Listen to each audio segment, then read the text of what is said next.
Salut, c'est Pierre, t'es chez Citron Bien et aujourd'hui je réponds à ta question qui est pourquoi j'ai besoin de développer ma marque personnelle? En d'autres termes, pourquoi ai-je besoin d'un personal branding affûté? Tout simplement parce que tu le sais, le monde évolue très vite et il est important pour toi de pouvoir t'y adapter. Maintenant, comment tu vas t'y adapter? Tout simplement en développant ta marque personnelle. La marque personnelle, ça va être finalement le socle, ta réputation. Et ces socles qui sont tes fondations et qui est ta réputation va te permettre de traverser les évolutions du monde, les évolutions de ton secteur, voire même de faire en sorte que tu puisses passer d'une entreprise à l'autre, parce que toi, j'en suis persuadé, tu seras toujours là d'ici quelques années et voire quelques décennies, ton entreprise peut-être pas. Donc, que tu sois salarié, que tu sois entrepreneur, voire même que tu sois étudiant, il est important que tu développes ton personal branding. Maintenant, la chose importante à savoir aussi, c'est qu'on fait du business avec les personnes que l'on connaît.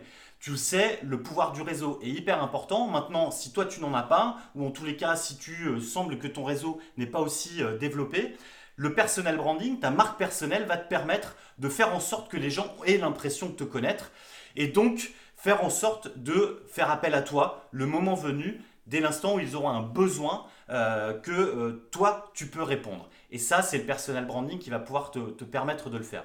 Maintenant, ce qu'il est important de savoir, c'est que les grandes marques comme Apple, comme Coca-Cola, aujourd'hui, elles ne vendent pas. J'en ai déjà parlé, mais en fait, ce qu'elles font, c'est qu'elles se démarquent. Et donc, c'est la même chose pour toi. Ton personal branding, c'est pas une manière de te vendre, c'est une manière de te démarquer, une manière de brander ton personnage, qui tu es, ce que tu fais et la façon de t'approcher auprès des personnes qui sont dans la même dynamique que toi.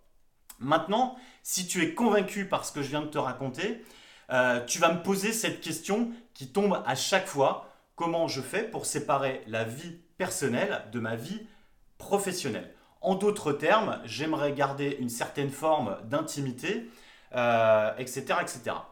Ce que je dois te dire, finalement, c'est que ta vie pro et ta vie perso ne peut pas être séparée. C'est-à-dire que tu es une personne entière et cette personne entière vit des désagréments, voire des joies de sa vie professionnelle et de sa vie personnelle. Ces deux vont s'entrechoquer et c'est ça qui va faire que tu existes aujourd'hui. C'est ça qui fait que aujourd'hui tu recherches du sens et tu as besoin de te réaliser.